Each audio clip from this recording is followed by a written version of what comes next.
Welcome to tutor Subroto. मैं Subroto sir तुम्हें सिखा रहा हूं क्वाड्रेटिक इक्वेशंस और इस वीडियो में रहेगा तुम्हारे लिए एक्सरसाइज 4C का क्वेश्चन नंबर 14, 15 एंड 16 का सॉल्यूशन।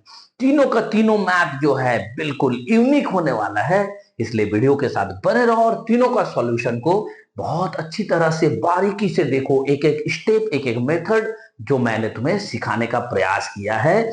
उम्मीद है कि इससे तुम्हारा सेल्फ कॉन्फिडेंस भी बढ़ेगा और साथ के साथ तुम खुद से मैथ बनाने के लिए इंडिपेंडेंट हो जाओगे। तो चलो स्टार्ट करते हैं। Question number 14।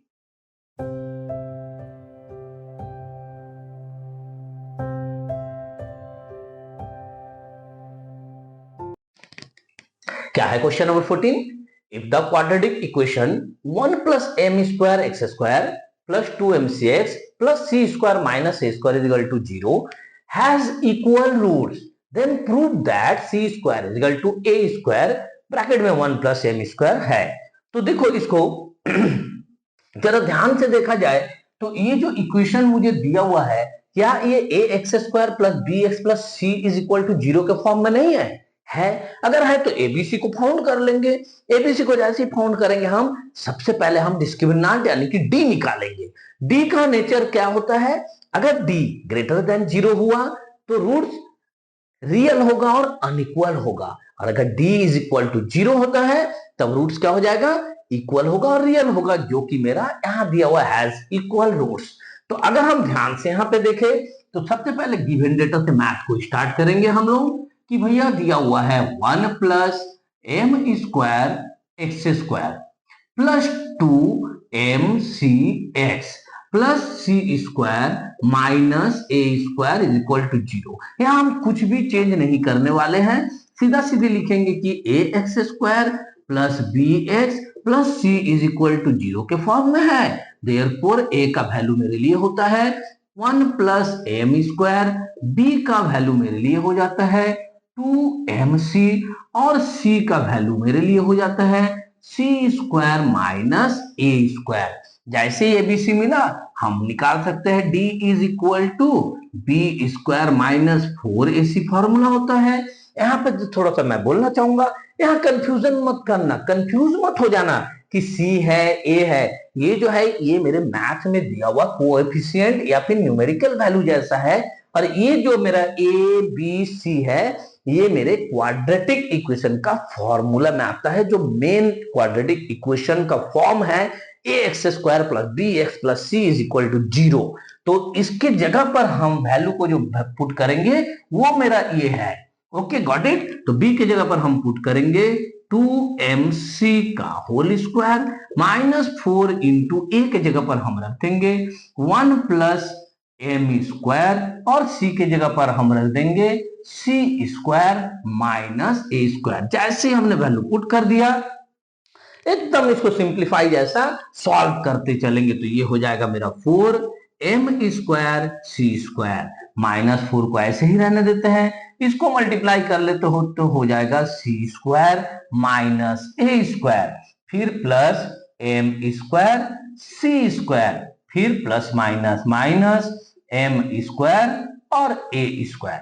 इतना आने के बाद हम इसको ब्रैकेट से बाहर निकाल लेते हैं तो हो जाएगा 4m square c square minus 4c square minus minus plus 4a square minus plus minus 4m square c square minus minus plus 4m square a square. जरा पहले ध्यान से देख लो, ऐसा तो कोई टर्म है क्या जो आपस में कट जाएगा प्लस और माइनस के सिंबल अलग होने के कारण? Yes, 4m square c square plus में है और 4m square c square minus में है, तो एक कट गया।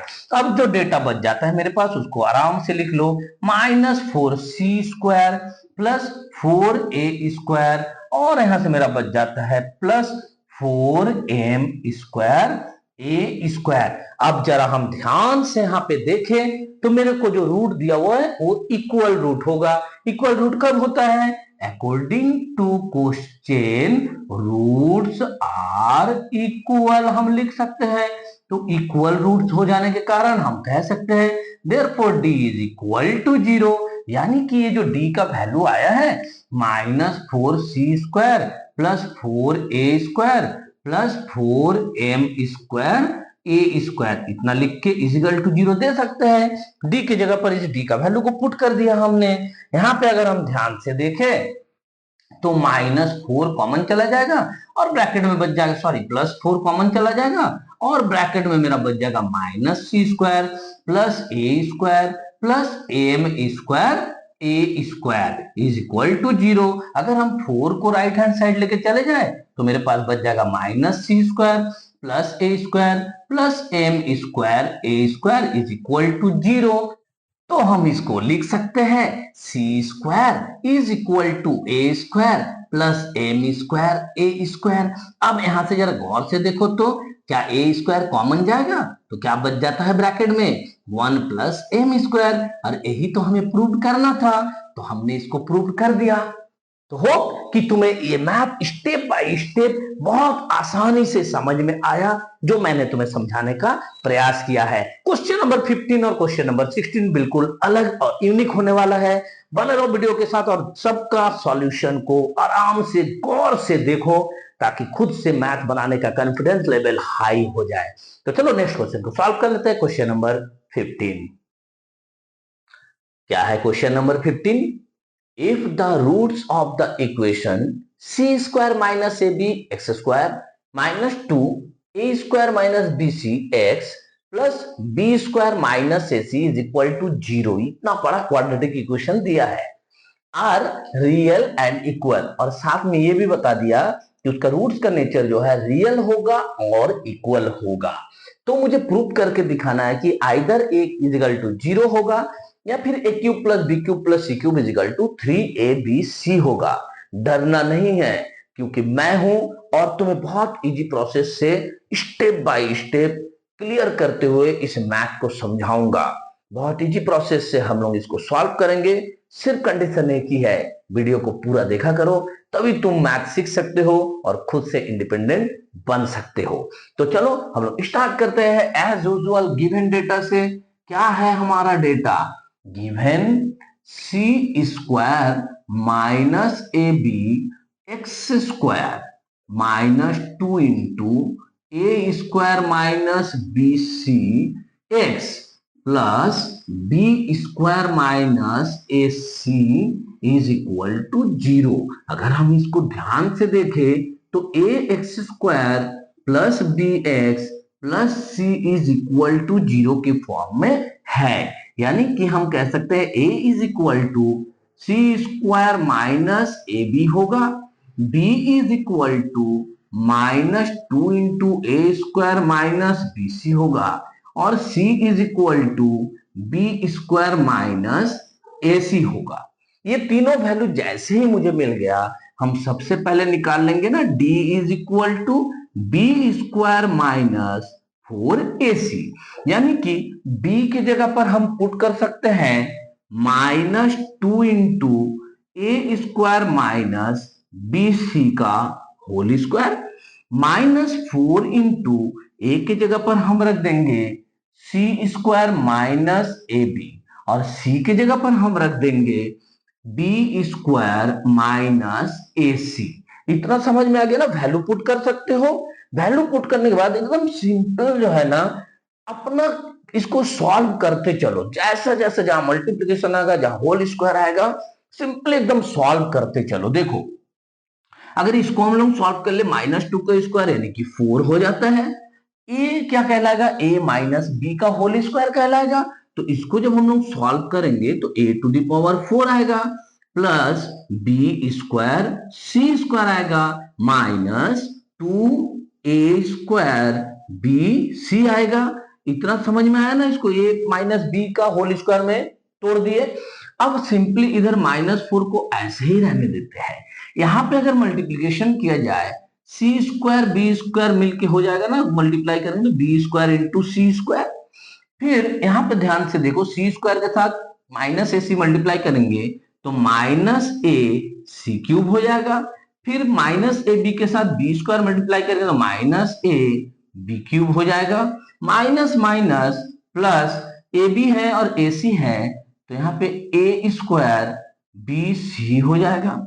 यहां तक तुम्हें कोई परेशानी नहीं है, उम्मीद है। अब सिंपली एकदम काम करो, सारा ब्रैकेट को सॉल्व कर लिया जाए। तो यहां क्या हो जाएगा मेरा 4a to the power 4 plus 4b square c square minus 4 टू जा 8 ए स्क्वायर बी सी। इस ब्रैकेट का काम खत्म। अब इस ब्रैकेट को मल्टीप्लाई कर देते हैं -4 के साथ, तो -4 b square c square minus minus plus 4 AC cube minus minus plus 4 AB cube और minus plus minus 4 A square BC। यहाँ पे ध्यान से अगर देखो, सबसे पहले तो ये मिला लेना, कोई भी चीज कट रहा है क्या यहाँ, मतलब कैंसिल हो रहा है क्या? हाँ देखो यहाँ ध्यान से, 4B square c square plus में है और 4B square c square minus में है, तो इसको हम सबसे पहले कैंसिल कर देते हैं अपने मैथ से। जो डेटा बचता है उसको अगर तुम थोड़ा सा सजा के लिखो तो लिख सकते हो कि 4a टू द पावर 4। यहाँ पे जो तुम्हारा देखो -8a स्क्वायर बीसी आया है, क्या a स्क्वायर बीसी और एक जगह पर नहीं है? यहाँ पे है तुम्हारा -4a स्क्वायर बीसी है, तो इन दोनों को अगर हम सम करें तो हो जाएगा -12a स्क्वायर बीसी। अब जरा आगे बढ़ के देखो तो इन दोनों का कहीं से भी सम नहीं होगा, तो हम सिंपली लिख देते हैं 4AC cube plus 4AB cube. इतना समझ में आ गया? पूरे मैथ में से कुछ कॉमन जा रहा है क्या? यस, 4 कॉमन जा रहा है। साथ में ABC में कोई कॉमन जा रहा है क्या? देखो ध्यान से, सारी चीज में A मौजूद है, तो A कॉमन चला गया। यहाँ क्या बचा मेरा? A क्यूब बच जाता है, -3ABC बच जाता है, प्लस यहां से मेरा C क्यूब बच जाता है, प्लस यहां से मेरा B क्यूब बच जाता है। इतना जैसे ही तुमने सॉल्व कर लिया, हम देखते हैं कि अब according to question nature of roots तो मुझे पता है, रूट्स आर रियल है और साथ में इक्वल है, यानी कि ये जो डी का वैल्यू होगा ये तो हम 0 होगा ये जानते हैं। जब रियल एंड इक्वल होगा रूट का नेचर तो डी का वैल्यू 0 होगा। अब हम सिंपली करेंगे, ये जो डी का वैल्यू निकला है इसको हम यानी कि 4a इंटू ए क्यूब, इसको थोड़ा सजा के लिख लिया जाए तो a cube plus b cube plus c cube minus 3ABC is equal to 0 होगा। यहां मैंने डेटा नहीं चेंज किया है, सिर्फ इसको सजा के लिख लिया, a cube plus b cube plus c cube minus 3ABC को। अब अगर हम यहाँ ध्यान से देखें, therefore 4a is equal to, जो 0 हो जाएगा, इसको पूरा को अगर राइट हैंड साइड में लेके गए तो 0 बाई ये पूरा चीज होगा, ब्रैकेट वाला तो 0 होगा। Therefore a is equal to 0/4, यानी a इज इक्वल टू 0। जो मेरा पहला क्वेश्चन का आंसर था वो आ गया ना। अब अगर हमको प्रूफ करना है सेकंड वाले चीज को, तो हम अगेन सेकंड वाले ब्रैकेट से ले लेंगे।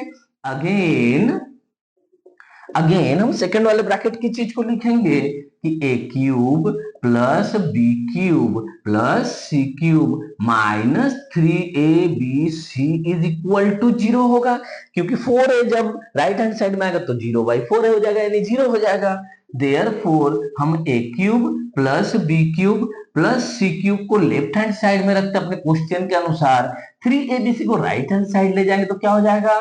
प्लस 3ABC हो जाएगा, यानी कि ये मेरा दूसरा नंबर प्रूव हो गया। तो हम लिख सकते हैं कि क्वेश्चन में मुझसे जो चीज पूछा गया था वो दोनों ही चीज को हमने प्रूव्ड कर दिया है। तो कितना इजी प्रोसेस से हमने इस मैथ को सॉल्व किया, देखो कहीं से भी कुछ भी एक्स्ट्रा बुद्धि नहीं लगाया है हम लोगों ने सिर्फ स्टेप बाय स्टेप सॉल्व करते गया है।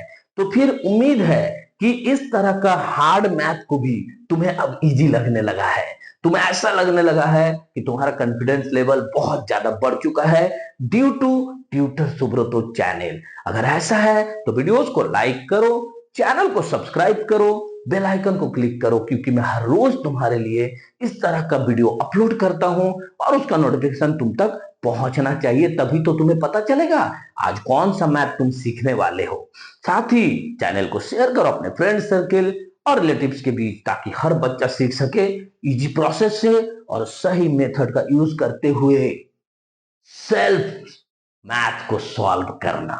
तो चलो नेक्स्ट क्वेश्चन को सॉल्व कर लेते हैं। क्वेश्चन नंबर 16 क्या है? Question number 16, find the values of p for which the quadratic equation 2x² plus px plus 8 is equal to 0 has real roots. क्या कह रहा है क्वेश्चन?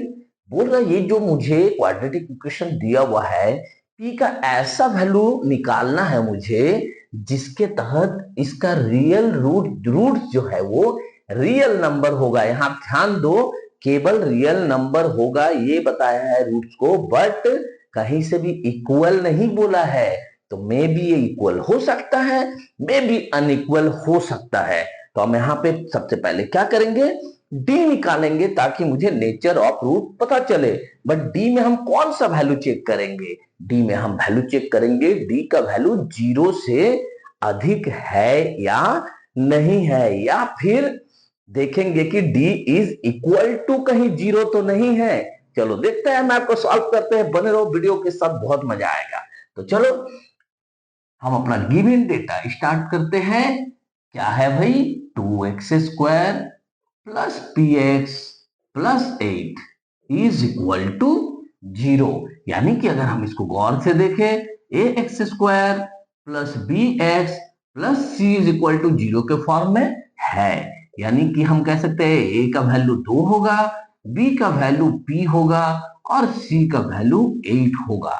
यानी कि हम d का फॉर्मूला में b² माइनस 4ac में हम b का वैल्यू लिखेंगे p, 4 इंटू a के जगह पर 2 और c के जगह पर 8। अब इसको अगर सॉल्व किया जाए तो p² माइनस 4 टू 8, 8 8 जा 64 होता है।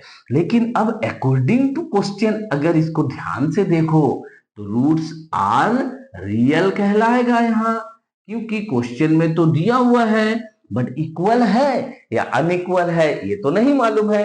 अगर इक्वल होता तो हम d इज इक्वल टू 0 कर देते, अनइक्वल होता तो d इज ग्रेटर देन 0 कर देते।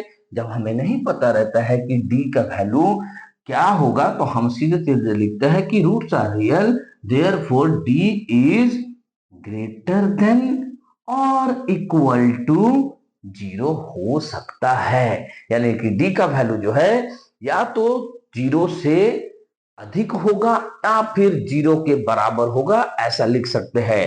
तो फिर क्या करेंगे हम यहाँ पे हम d के जगह पर लिख देंगे p² minus 64 is greater than और इक्वल टू 0। यानी कि p इज ग्रेटर देन और equal to 64, p² is equal to, therefore p जब करेंगे हम ग्रेटर देन और इक्वल टू में √64 आ जाएगा। √64 को हम क्या लिख सकते हैं? तो therefore p is greater than और इक्वल टू प्लस माइनस 8। तो ये जो तुम्हारा वैल्यू आ रहा है प्लस माइनस 8, इसको लिखने का क्या तरीका है? हम इसको लिखेंगे therefore p is greater than equal two plus 8 but p is less than और इक्वल टू माइनस 8। यहां जो है तुम्हारा प्लस 8 और माइनस 8 के बीच का जो वैल्यू होगा वो आंसर में नहीं आएगा। Got it? समझ में आया? उम्मीद है कि ये तीनों का तीनों मैथ तुम्हें क्वेश्चन नंबर 14, 15 एंड 16 बहुत मजा आया सीखने में, और अब तुम खुद से क्वाड्रेटिक इक्वेशन का हार्ड से हार्ड, इजी से इजी मैथ को बना सकते हो। इसी उम्मीद के साथ मिलता है नेक्स्ट वीडियो में क्वेश्चन नंबर 17, 18 एंड 19 के सॉल्यूशन के साथ। तब तक खूब मन लगाकर पढ़ो, देश का नाम रोशन करो। जय हिंद, जय भारत।